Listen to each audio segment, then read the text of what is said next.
सुप्रभात विद्यार्थियों, आप सभी का हार्दिक स्वागत है कक्षा 7वीं के ई लर्निंग हिंदी के व्याकरण के कक्षा में। तो विद्यार्थियों, जैसा कि आप जानते हैं कि हम लोग क्रिया नामक पाठ को व्याकरण में पढ़ रहे थे। तो इस क्रिया पाठ में हमने क्रिया किसे कहते हैं और क्रिया के भेद में उसके सकर्मक और अकर्मक क्रिया के बारे में पढ़ा था। ठीक है, सकर्मक यानी कि कर्म के साथ, अकर्मक यानी बिना कर्म के। तो आज हम लोग जो पढ़ेंगे वो है सकर्मक क्रिया के भेद। क्या पढ़ने वाले हैं हम लोग? सकर्मक क्रिया के भेद।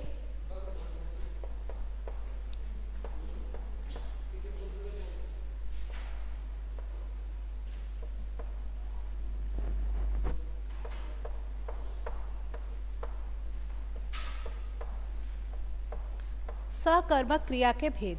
सकर्मक क्रिया के दो भेद होते हैं। एक है एक कर्मक क्रिया,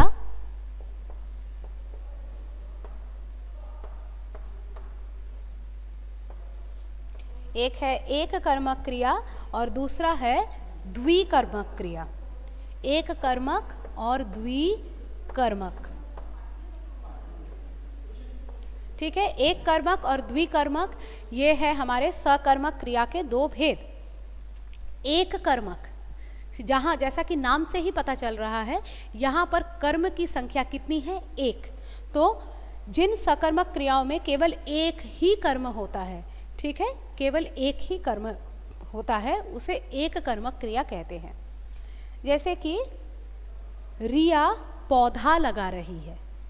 जब भी सकर्मक क्रिया होता है वहाँ पर हम लोग जानते हैं कि हम लोगों को क्या, किसे, किसको, ये लेकर हम प्रश्न कर सकते हैं।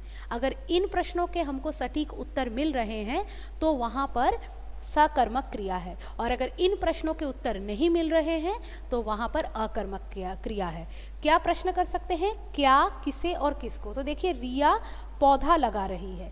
यहाँ पर यदि हम पहला ही प्रश्न जो है क्या, उसको करेंगे, रिया क्या लगा रही है, तो इसका जवाब मिल रहा है रिया पौधा लगा रही है। तो ये तो डेफिनेटली सकर्मक क्रिया का ही उदाहरण है, लेकिन इसमें कर्म की संख्या क्या है? एक ही है।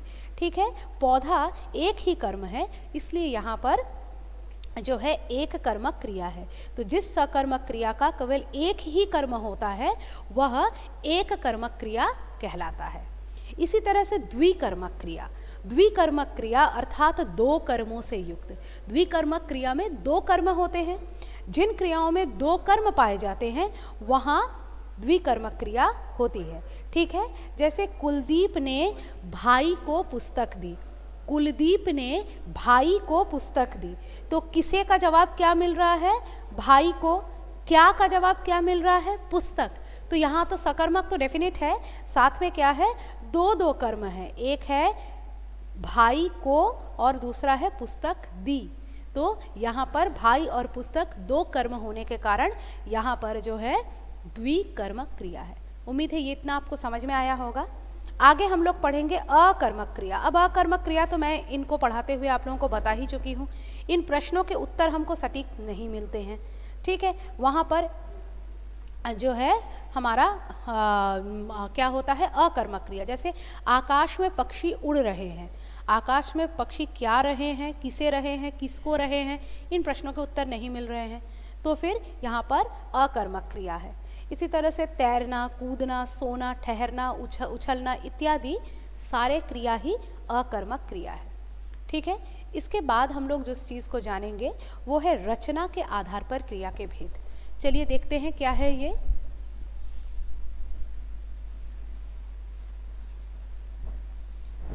रचना यानी किस प्रकार से इसको गठित किया गया है। ठीक है, रचा गया है।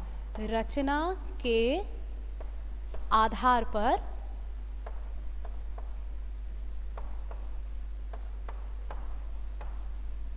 रचना के आधार पर क्रिया के भेद। अब रचना के आधार पर क्रिया के भेद हमारे कितने होते हैं? रचना के आधार पर हमारे कुल मिलाकर 4 भेद होते हैं। कितने होते हैं? 4 होते हैं। वे 4 क्या क्या हैं? संयुक्त क्रिया, नाम धातु क्रिया, प्रेरणार्थक क्रिया और पूर्वकालिक क्रिया। मैं रिपीट करती हूँ नाम: संयुक्त क्रिया, नाम धातु क्रिया, प्रेरणार्थक क्रिया तथा पूर्वकालिक क्रिया। तो अब ये संयुक्त क्रिया का क्या है? जिन वाक्यों में एक से अधिक क्रियाएं होती हैं। पहले हमने पढ़ा था एक से अधिक कर्म, तब हमने द्विकर्मक पढ़ा था, लेकिन यहाँ हम देख रहे हैं एक से अधिक क्रिया होती है। ठीक है, जिन वाक्य में एक से अधिक क्रिया मतलब एक से अधिक कार्य को किया जा रहा है, वहाँ पर हमारा क्या होता है? संयुक्त क्रिया होता है। ठीक है, यदि यहाँ दो क्रियाएं मिलकर एक ही कार्य को पूर्ण कर रही हैं, कार्य एक ही हो रहा है और दो क्रिया मिलकर उसको कार्य को पूर्ण कर रहे हैं, तो यहाँ पर संयुक्त क्रिया है। जैसे मोहन सो गया है, मोहन सो गया है, सोना तो एक क्रिया है, गया क्या है? गया जो है वो उसका मतलब रूप, और दूसरा रूप क्या होगा? गया तो हमारा धातु है, ये एक्चुअल क्या होगा? जाना, तो सो जाना या सो गया है, तो सो एक क्रिया है, जाना एक अलग क्रिया है, जिसका रूप हमने गया यहाँ पर लिखा है। तो यहाँ पर दो क्रिया मिलकर एक कार्य को पूरा कर रहे हैं, इसलिए यहाँ पर संयुक्त क्रिया है। ठीक है, तो क्या है उदाहरण, मतलब इसका डेफिनेशन क्या होने वाला है? दो या दो से अधिक धातुओं के योग से बनी क्रिया, दो या दो से अधिक धातुओं के योग से बनी क्रिया संयुक्त क्रिया कहलाती है। ठीक है, अब है नाम धातु क्रिया। नाम धातु क्रिया क्या है? दूसरे की वस्तु देखकर ललचाना नहीं चाहिए। एक वाक्य, दूसरे की वस्तु देखकर ललचाना नहीं चाहिए। ठीक है, तो उपर्युक्त वाक्य में ललचाना क्रिया है, और जो है क्या है कि इसमें ये लालच विशेषण से बना है। ललचाना शब्द लालच नामक जो विशेषण है उससे बना है, इसलिए ये नाम धातु क्रिया है। शायद आप लोग समझ नहीं पाए होंगे, तो चलिए इसको और थोड़ा डिटेल्स में जानते हैं। जो क्रियाएं संज्ञा, सर्वनाम, विशेषण तथा अनुकरणवाची शब्दों से बनती है, वे नाम धातु क्रियाएं कहलाती हैं। कौन कौन से शब्द होते हैं? जो शब्द क्रिया,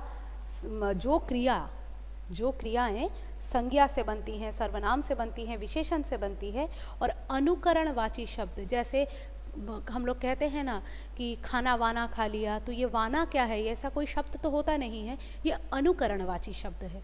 अनुकरण करना मतलब किसी चीज़ की नकल उतारना, तो उसी शब्द की तरह उसी का राइमिंग वर्ड हम लोग इधर यूज़ करते हैं, इसे अनुकरणवाची शब्द कहते हैं। तो इन चीज़ों के जगह पर से, इन चीज़ों से हो करके जो क्रियाएं बनती हैं उनको नाम धातु क्रिया कहते हैं। इसको और डिटेल्स में जानने के लिए आप लोग देखिए, जैसे कि शर्म, शर्म एक संज्ञा शब्द है, उस शब्द का नाम धातु क्रिया बन जाएगा शर्माना। इसके बाद आपका एक विशेषण शब्द है मोटा, मोटा से मुटियाना, गरम से गरमाना।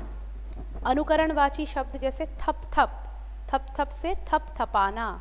ठीक है, तो ऐसे ही हमारे जैसे एक सर्वनाम शब्द ले लेते हैं अपना, अपना से क्या बनेगा? नाम धातु क्रिया अपनाना। तो ये जो चीज़ है ये हम नाम धातु क्रिया में करते हैं। क्या करते हैं हम लोग? जब भी किसी क्रिया को संज्ञा, सर्वनाम, विशेषण या अनुकरणवाची शब्दों से बनाते हैं तो वहाँ पर नाम धातु क्रिया होती है।